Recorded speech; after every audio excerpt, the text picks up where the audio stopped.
Yo yo yo, for awareness video nga pala to mga guys, no, lalo na din sa mga nagbabalak kumuha ng motor o mga kasalukuyan na naguhulog ng motor, no. Itong video na to is awareness, no, na dapat lalo na kapag nadidelay ka, dapat itago mo yung resibo mo.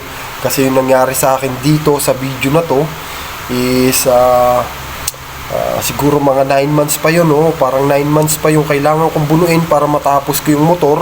Kaya lang in advance ko, tinapos ko kagad yung hulog, no?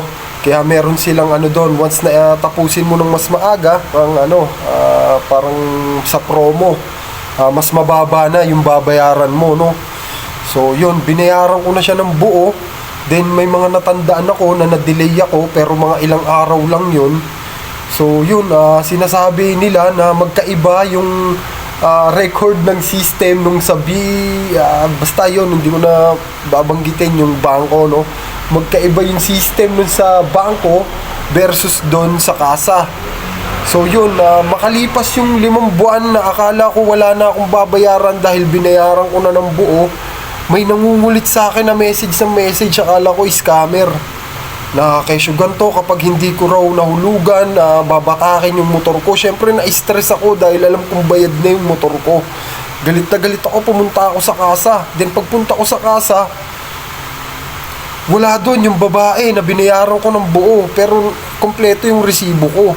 So yung mga tauhan doon, hindi nila alam yung isasagot. So yung kinutuban ako. Kasi di ba, dapat hindi ganoon, hindi nawawala yung tao na yun na nandoon mismo, diba? Tapos bigla silang maniningil ng ganoon. Kinutuban na ako. Di sabi ko, sige, pupunta ako doon sa pinaka main kasi nandun nga yung bangko, yung representative ng bangko. Di pumunta ako doon, nag-video ako.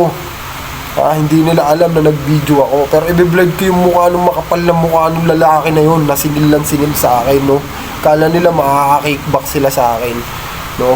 Sinasabi nila na parang yung hinulog ko para matapos na yung motor ko, ginawa nilang monthly, 5 months. Tapos biglang nag-message sa akin na kailangan ko na namang maghulog at may penalty na ako.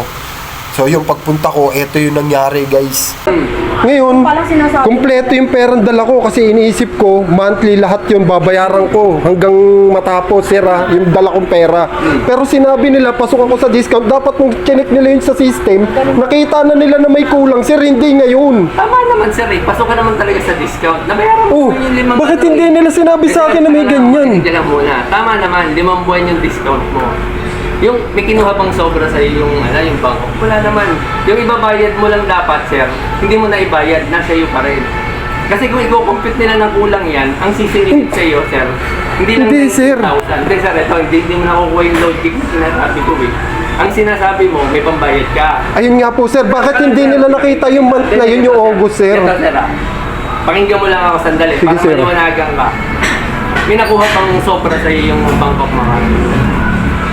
Hindi, tanong ko lang, may nakuha pang sobra. Wala naman po. Wala. Hindi, taka lang, ma'am. Isa lang. Yung ibabayad nyo dapat, nakulang yung computation nila. Na kanino pa? Nasa inyo pa rin, di ba?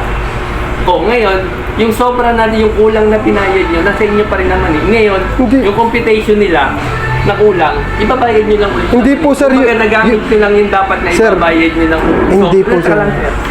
Yung sobra na dapat, na nakulang dito, nasa inyo pa rin naman eh. Hindi po, sir, yung araw na yun, yung pagpunta namin, pasok kami sa discount. Kung nakita nila sa system yung August na kulang, diba, mababayaran namin yun. Ganito, ina-explain ko nga. Nang mas mababa, sir.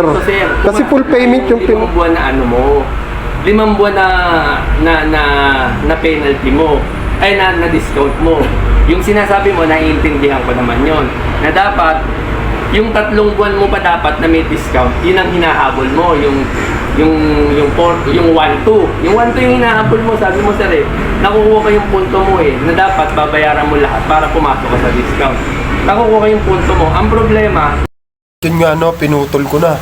Kasi paulit-ulit na lang yung usapan namin doon. Lagi niyang ginigiit na nasa amin pa raw naman kung sakali yung kulang, kung sakali na ibabayad namin. Kasi yung dala talaga namin noon, hindi namin ine-expect na meron pala silang ganun na kapag binayaran mo parang nag-cash ka, malaki yung mababawas sa babayaran mo, no, dun sa 9 months. So, yun, lagi niya ginigiit na wala naman daw, kinuhang sobra sa amin yung bangko, pero dun sa kasa, bayad na ako ng buo. Eh, hindi ko lang matanggap na message pa rin ng message, singil pa rin ng singil, tapos nagpapadala pa ng notice na babatakin yung aking motor, no. May nagpapadala talaga sa bahay, kaya yun, nai-stress ako. Sabi ko, once na may pumunta dito, ipapakita ko yung resibo, at kapag hinawakan yung motor ko, babasagin ko talaga yung uso. Sabi yun, eto yung nangyari.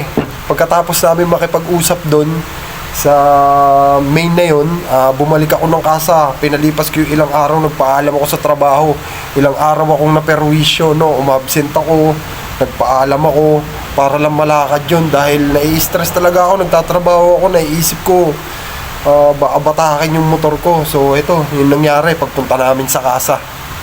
Ano pong nangyari dito sa amin na to? Nag-close ako kami nung August, pero may 3 months pa After kami 6 months, nag-message sa amin, may babayaran pa. Pina-close account ko na. Wala daw kaming bayad ng August. Oo, na-delay ako nun, ma'am. Pero yung resibo ng September, nilagyan ng August yung for August. Pag nagbabayad po ako, ma'am, sinasabi nyo minsan, offline, hindi makapasok. Sinasabi nyo, papasok naman. Bakit walang bayad dun sa system ng BMI? Yan po, ito sanable kasi... Tapos kami papaproblemahin nyo, ma'am.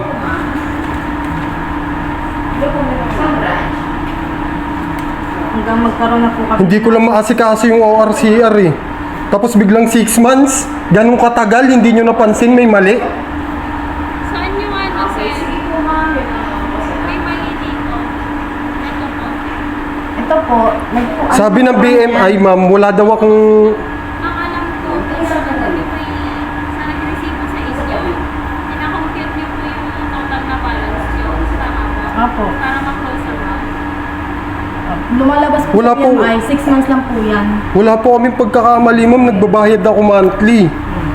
Tapos sasabihin ng BMI, kami yung papaproblemahin. Ayun, oh, ipakita mo, hatakin yung motor ko. Pina-close account. Eh ako, ano ko sir, close account eh. Once na may pumunta sa bahay na banatan ko talaga eh. Siyempre hawakan niya, may resibo ko, di ba? Wala pa yung ORCR niyan, pero bayad yan. Ganito po, close account na daw kayo ma'am, wala na po kayong balance. Bali yung request niyo daw po ma'am noon, dun sa in-scan yung QR code, kulang po yung account number na nilagay po ninyo. 2 0 lang daw po yung nilagay. Kaya po, ganun po, nate-text blast po kayo. Eh, paano po yung BMI? Text ko lang po. Kasi mami, disregard nyo na lang po yun. Kasi nakausap ko naman na yung may hawak sa close account. Wala na daw po kayong balance. Thank you, ma'am. Tara. Paano ulitin? Yung request ng CR. Tara. Kasi may ano pa, ebidensya. Saan tayo?